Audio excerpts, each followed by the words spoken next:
روی چارت بیت کوین هستیم. این چارت اصلی من نیست و نقاطی که مشخص شده نقاطی هستن که روی ویدیوی قبلی با هم دیگه قرار دادیم و تحلیل رو بررسی کردیم. یعنی نقاط دقیقا همون نقاطه، اصلا چارت هم همون چارت. من روی این چارت تحلیل نداشتم. میخوام بررسی کنیم ببینیم که چه اتفاقاتی از ویدیوی قبلی به این ور افتاده. خب همونطور که مشاهده میکنید با شکسته شدن نقطه 103,679 که از قبل ما با هم دیگه کشیده بودیمش، بازار خیلی شارپ ریخته. یعنی نسبت به این نقطه واکنش داشته، تقریبا 20%، 18% اینا ریخته و قیمت به 84,529 رسیده که از لحاظ روانشناسی یه عددیه که ممکنه خب خیلی‌ها فومو بشن، خیلی‌ها هیجانی تصمیم بگیرن، خیلی‌ها بترسن و پول رو از بازار خارج بکنن. دقیقاً اینجا همون جاییه که این کارو نباید بکنید. خیلی خوب، زیاد نمیخوام روی چارت روزانه مانور بدم، بریم روی چارت های بالاتر، چون چارت روزانه توی این چند روز احتمالاً همتون بررسیش کردید. خب توی چارت هفتگی 4 تا کندل قرمز خیلی بادی بلند و با شادو داشتیم که خب یه مومنتوم خیلی قوی ریزشی بهمون داده. تقریبا توی هفتگی اگر تقریبا 73,000 تا و 75 تا اگه این نقطه بشکنه، حالا من رسمش میکنم، زیاد نقطه دقیقی نیست، ولی اگه بخواید دست بالا رو بگیرید زودتر پوزیشن باز کنید 75,000 تا میتونه با شکستش بهتون پوزیشن شورت بده. 72,500 هم دیگه در پایین ترین حالتی که شما بخواید پوزیشن رو باز بکنی میتونه بهتون سیگنال ورود شورت رو بده و با از دست دادن اون نقطه دیگه 100% بازارمون روند نزولی میگیره و کلا دیگه باید پیگیر پوزیشن های شورت بشیم تا برعکسش بهمون ثابت بشه. و در سناریوی بعدی میتونیم تو همون نقطه که مشخص کردم، حالا چرا پاکش کردم خودم هم نمیدونم، توی همین نقطه‌ای که مشخص کردم با برخورد به همین جا میتونه بازار برگرده و سقف جدید بزنه و به طوری یه اصلاح خیلی عمیق زده باشه بازار تا همین جا. این نقطه هم میتونه باشه. اگه بخواید دیر پوزیشن باز کنید که استراتژی خود من همینه، تاییدشو میگیرم بعد پوزیشن باز میکنم، زود هنگام پوزیشن باز نمیکنم، ولی خب بستگی به استراتژیتون، انتخاب با خودتونه.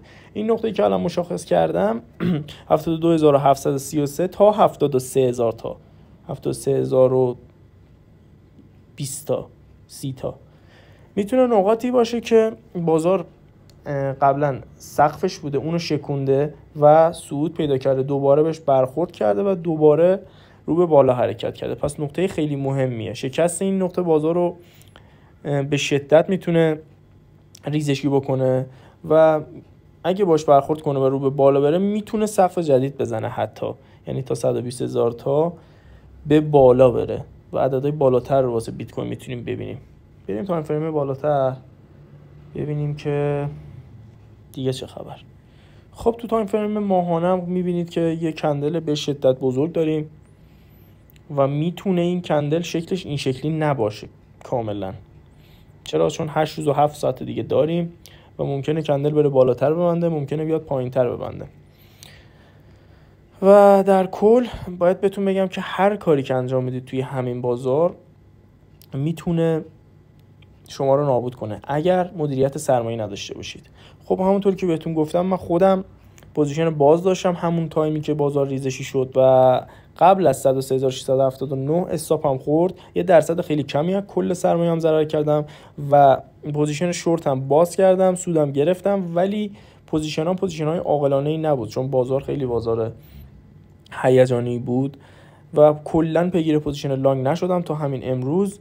برای اثبات هم بیت کوین که اثبات داشته باشم، با شکست همون نقطه‌ای که گفتم، شکست 73,000 تا حالا 72,000 خورده‌ای، اقدام به فروششون میکنم و میتونم اگه ریزشی شد بازار تو پله‌های پایین‌تر خرید بزنم و چون نقطه ورودم خیلی خوبن زیاد فعلا دلیل نمیبینم که توی 84,000 تا بخوام بفروشم و هنوز اونقدر بازار رو ریزشی نمیبینم. همونطور که میبینید هنوز روند کامل ریزشی نداریم. باید ببینیم در ادامه چه اتفاقی میفته. من رکوردم واسه چند دقیقه قطع شد، ویدیو کامل گرفتم ولی خب مثلا اینکه ضبط نشده بود. خب دامیننس بیت هم بررسی بکنیم. توی روزانه آنچنان کاری نکرده، یعنی اتفاق عجیب و غریبی توش نیفتاده.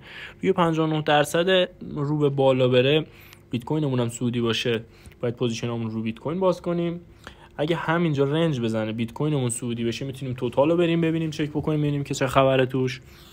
و اگر دامیننس اون ریزشی بشه و بیت کوین رو به بالا باشه، 100% رو توتالمون باید سرمایه گذاری بکنیم. اگه دامیننس اون بره بالا، بیت کوینمون هم بره بالا، که همون روی بیت کوین باید سرمایه گذاریمون رو انجام بدیم. فعلا اتفاق خاصی نیفتاده که من بخوام بررسیش بکنم. یه سر به توتال سم بزنیم.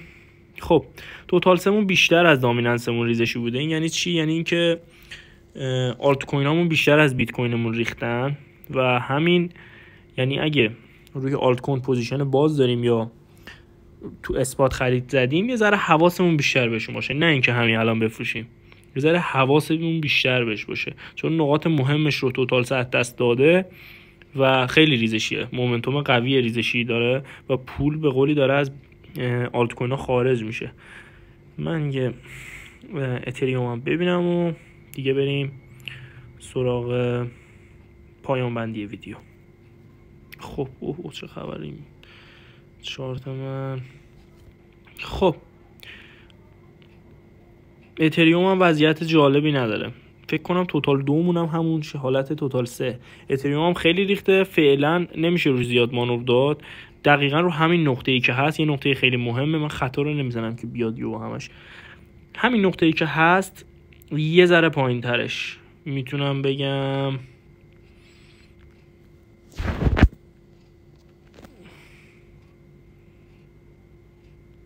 2671. اگه به طور کامل بشکنه و کندل اونجا ببنده، میتونیم ریزش شدید اتریوم رو ببینیم و شرایط اتریوم هم زیاد جالب نیست. خب بله، توتال 2 مونم وضعیت جالبی نداره. که این خطا رو میارم بالا. به نظر این نقطه رو اگر دست بده که میشه 998.92 دیگه کلن باید بیخیال آلت ها بشیم و بریم رو بیت کوین و میتونیم از آلت ها هم پوزیشن های شورت خوبی بگیریم. اینم هست، نه اینو توی چارت های دیگه نگفتم. میتونیم واردش بشیم، پوزیشن شورت باز کنیم و سودای خوبی بگیریم. امیدوارم که این ویدیو واسهتون مفید بوده باشه. زیاد شرایط استودیویی مناسبی ندارم، مجبور شدم با گوشی ویدیو رو بگیرم تحلیلشو، و اینکه امیدوارم که بتونید تو این شرایط بازار سربلند بیرون بیاید و در ادامه سودهای بسیار زیادی داشته باشید. خیلی مخلصیم.